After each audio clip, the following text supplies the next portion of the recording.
అమ్మా ఇది ఎవరు వాడారే? నా అన్ని ముట్టుకోదని చెప్తున్నా కదా మీకు. మొత్తం అయిపోయే షాంపూ డబ్బా అంతా వాడేశారు. ఇవి 2 నెలలు రావాలి, 3 రోజులు అయిపోతున్నాయి. ఇంట్లో నలుగు పిండి పెట్టుకున్నట్టు పెట్టేస్తున్నారు ఇంట్లో వాళ్ళందరూ కలిసి. లీటర్ డబ్బా తీసుకొచ్చాను నేను, అయిపోయింది మొత్తం షాంపూ. సెటప్ సగం, ఇది మొత్తం సగం వాడేసింది ఈ పిల్ల. నేను సపరేట్ గా తెచ్చుకుంటాను. ఇది డాండ్రఫ్ పోయేదాని షాంపూ. ఇది మెడికల్లీ ప్రిస్క్రైబ్డ్. నా టైప్ ఆఫ్ హెయిర్ కి తెచ్చుకున్న షాంపూ ఇది.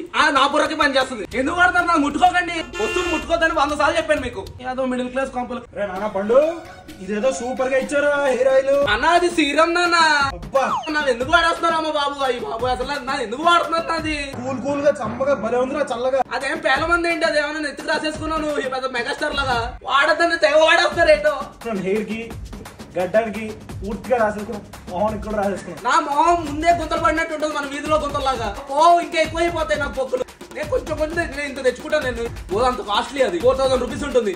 నువ్వు ఎక్కడ మొత్తం కొబ్బరి నుండి రాసుకున్నట్టు రాసేసుకుంటావు. నాకు నచ్చదు, నాకు ఇచ్చేది వాడకు. నువ్వు ఎందుకు వాడుతున్నావు? ప్రోటీన్ పౌడర్ అమ్మా ఇది. ఇదేమన్నా బోర్న్విటా పౌడర్, కాఫీ పౌడరా? అన్నిట్లో వేసి కలిపేయడానికి. నన్ను అడగాలి కదమ్మా. తమ్ముడు గారికి ఇచ్చేది పైన పెట్టు. వాడు ఉన్నప్పుడు అలా 2 చెంచాలు నోట్లో వేసేసుకుంటున్నాడు. అందుకే అపెండిక్స్ ఆపరేషన్ అయింది మొన్న. పొట్లో పట్టేసి మొత్తం పేగులకి. అది ఒక లెవెల్, ఒక క్వాంటిటీలో తినాలి. వాడు ఇంత చేసుకుని తినేస్తాడు ఆవకాయ లాగా. కడుపు తీసేస్తారు అప్పుడు. ఎవరు ముట్టుకోకండి ప్లీజ్. ఇగో ఇక్కడ పెడుతుంది, ఇవ్వకు వాడికి. ఎవరు ముట్టుకోవడానికి వీల్లేదు.